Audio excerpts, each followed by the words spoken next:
Rabbi Soussan, please come.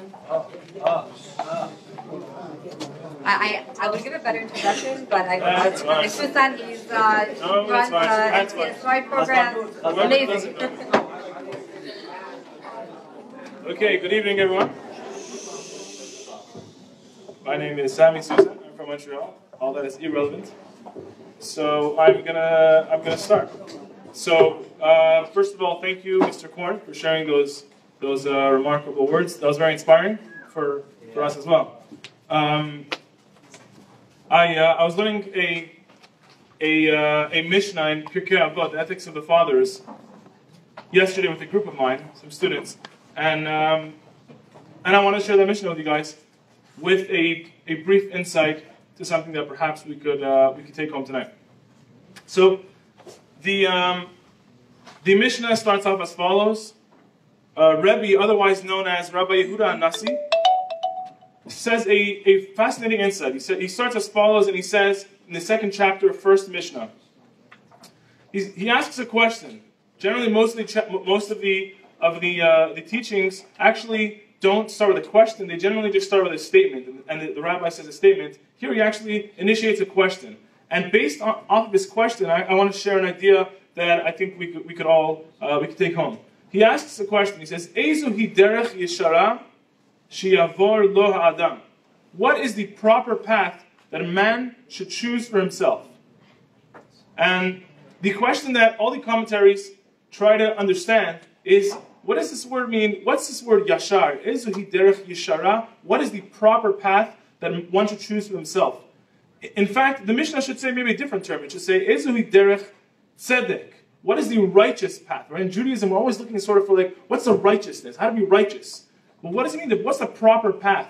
Why are we using this terminology of proper? So, I'm going to mention an idea, and I want to discuss a couple of points about this. The Nitziv explains how the whole book of Genesis, of Sefer Bereshit, actually has a different name. It's called Sefer HaYashar, right? The book of the righteous. Why is it called the book of the righteous? That's question number one. Question number two is the Torah seems to be a system of laws and a way for us to kind of live our life. So the question is, why don't we kind of start off with all the laws and all the legal matters that we're supposed to be learning, right? We should start, technically speaking, with Parashat Mishpatim. Every law that we should be knowing, that should be the first thing that we're doing. And why are we starting with the book of Genesis? And all these stories of our forefathers and foremothers, what's this all about? And it explains in the Tziv that Sefer HaYashar, the book of Genesis is called Sefer HaYashar because initially, before starting anything about legal matters and laws, step number one is you have to be able to know how to have some form of derech eretz, right? Basic midot. There's a very famous question that's asked as to why if midot, character traits, and character self-development is so important, and why isn't there a mitzvah to have a midah, right? Or to work on our self-development? There's no mitzvah for that. And the rabbis explained that the midos, our character traits, and our self-development as individuals is actually precedes the mitzvahs, right? As the Mishnah says, derech eretz kadma l'Torah. Step number one is first we got to have midot. You have to have first proper self-development. But I want to take this a step further. You see, the word yashar, the word proper, as opposed to the word tzedek, is all about the interpersonal relationships.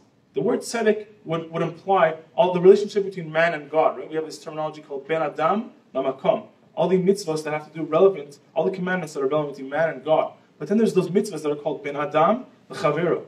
Right? All the commandments are between man and his fellow friends. And yashrut, the word yashar, is always in reference to our development with our interpersonal relationships.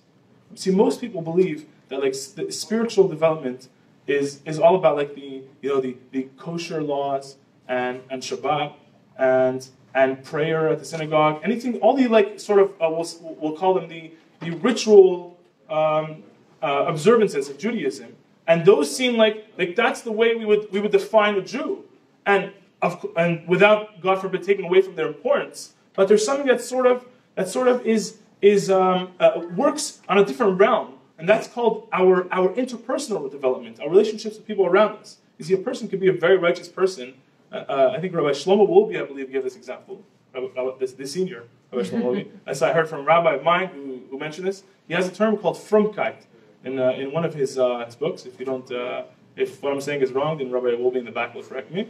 And one of my rabbis once mentioned this idea that someone wants to go and kiss the Torah on Shabbat, right? And the first thing they do is they run to kiss the Torah and they kind of knock over 5 people on the way, right? It's so important to kiss the Torah, right? That's really important. But our development with people around us supersedes that, right? If you try to do a mitzvah on someone else's account, it doesn't work. The Gemara in Shabbat teaches us a mind-blowing idea. So there's a story with Avram Avinu, right? Avram Avinu, Abraham is in the middle of a conversation with God Almighty, right? He's in the middle of a conversation, a dialogue with God. How many of us have dialogues with God, right? Most of us have a hard time having a conversation with just people. But imagine having a conversation with God, and all of a sudden there are 3 Arabs that are just walking by in the street, and Abraham's like, just God, hold on 1 second, I gotta go and feed them. I gotta go take care of them, hospitality. Right? That's what Avram does. I mean, if we were in conversation with God, I don't know. I would be like, they'll be fine, right? Someone will take care of them. We'll be good. Even if it was the most biggest rabbi, God, come on, that's what generally our initial response would be, to kind of put people aside, and we're in the middle of a relationship with God. That's what we're in the middle of doing right now. But the Gemara tells us that from here we learn that hospitality is greater than greeting the divine presence. Right? Does that make sense? That's the divine presence? That's the Shekhinah? Okay. That hospitality and greeting people is not more important, but it's definitely greater than actually greeting the divine presence. And if we're having a conversation with God, that's great. But Avram teaches us you've got to put that aside and go and be able to deal with people. That's the moment to deal with people. That's a fascinating idea what Avram Avinu is teaching us. That's Yesharim. That's Sefer HaYashar. That's the book of the Yashar, the people that are righteous, is teaches us a fundamental principle. I think this is the idea, that, you see, having a conversation with God is living with God. But hospitality is living like God. And that's the important idea here. You see, the Torah tells us there's a concept of the halachta b'drachav, that we have a responsibility as Jews, not only to, of course we have a responsibility of avoda and serving God, but we have a responsibility. Our greatest responsibility is to what? Is to imitate God, and to do everything, whatever God would do. However, our unselfish concern for others, that is what it means to be yashar. The ability to take someone else, to put someone else into your circle, right, and create kind of these concentric circles of responsibility around you, that everyone around you is important. That idea is something that supersedes anything else in the Torah, to the extent where we understand that Rabbi Akiva once said, I'll introduce this with this idea, that, just picture yourselves on an airplane, and you're sitting down. I mean, I'm not this type of person. A lot of people have these kind of stories where they're on an airplane, and there's always something that happens, right? These rabbis that get up there, and it's there's always a story about something that happened. This never happened to me, but I want you to picture this. Imagine you're this person, okay? And you're sitting on an airplane, and you're sitting down next to Chris, who happens to be a preacher from Arkansas, okay? And you get into conversation with Chris, and he starts telling you, oh, by the way, I see you're Jewish. This always happens to me. People are like, I don't mean to insult you. I'm like, it's not insulting. It's okay. Are you Jewish? Like, yeah, I'm Jewish. And you get this conversation with Chris, and he tells you, I'd love to hear about Judaism. And he starts talking about, his religion and Christianity, and he tells you, well, if I was to summarize Christianity into one sentence, it'd be the Trinity. Okay? I'm just throwing something out there. I don't know, but let's just assume that would be. And he looks at you and he says, hey, so Sammy, what about you? How would you summarize Judaism in one sentence? So just ask yourself that question. How would I summarize Judaism in one sentence to someone? Someone came over to me and said, what's Judaism all about? Right? And I believe that many of you maybe are remembering this idea. I'm in the back. I don't really hear what people are saying. Hillel. But, Tefillah? What do you say? Hillel. Hillel? Oh, so, Baruch Hashem. I don't need to give you this class. Exactly. This idea that the very famous story of a convert that comes to Shammai and Hillel, and he asks them, and he says, Shammai, teach me the entire Torah on one foot. And Shammai rejects him. That's impossible. And he goes to Hillel, and Hillel says, sure, no problem, I'll teach you the whole Torah on one foot. And Hillel says, you want to know the whole Torah on one foot? Very simple. Well, he doesn't say those exact words. He says, that which you don't hate, that which you don't want to be done to yourself, don't do to others. Which essentially is Rabbi Akiva's words. And think about this idea for a second. That means, if you want to summarize the entire Torah, all the 5 books of the Torah, and all the chapters of the Talmud, and every single aspect of Judaism, and every single aspect of the Torah, summarize it into one sentence, here it is. You want to summarize Judaism? It's all about those relationships. It's about that relationship.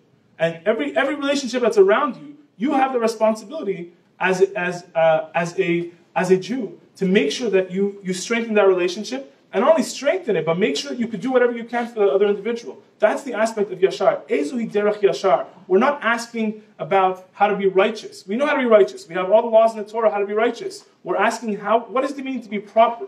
What does it mean to be a Yashar? How do I be a person who's a Yashar, a straight person? Jews are called Yisrael, right? Today is Yom HaTzmaut. Yisrael comes from the word from where? Yashar Kel. God is straight. Yashar. As Jews, our name is essentially based off of 2 words, Yashar Kel, right? Being straight like God. That's what it means. Us being able to imitate God's attributes, that's the most important part of this idea that Rabbi is teaching us. This idea. And I think that's a tremendous idea for us to see. I think that everyone in this room, I would, I guess like pragmatically, to give something to take home, is I would challenge everyone in this room that when you leave tonight, or even before you leave, look around the room and look for 3 things that you can do to help someone. Don't do them. You don't have to do them. If you want to do them, you can do them. That's great. But look around for 3 things that you can do for someone, whether it's maybe about, thanking Mrs. Gornitsky for putting this, for working so hard on this project, or maybe thanking Mr. Korn for sponsoring this, or maybe for your partner to actually send them a text when you get home and say like it was really awesome. I really appreciate you giving me your time and studying with me. Whatever it is, every person can do that. You can go home, whether it's with your spouse, with your family, whoever it is. Every person, just look for 3 things that you can do positively in someone else's life. Just look for them, and I don't think so, but I know that once you look for these things, you will ultimately end up doing them. And that's this idea that we're learning. That our responsibility as Jews is not necessarily to live with God, but it's to be able to live like God. And to be able to imitate Him and ultimately to be just like the mission tells us. Mahu rachum, af ata rachum. Just like God is merciful, so too you should be merciful. Just like God is compassionate, so too you should be compassionate. Our responsibility as Jews, not our right, our responsibility. We have a responsibility. We live by that responsibility is not to live with God, but it's to live like God. And to be the best person to be to every single person around you. Have a good night.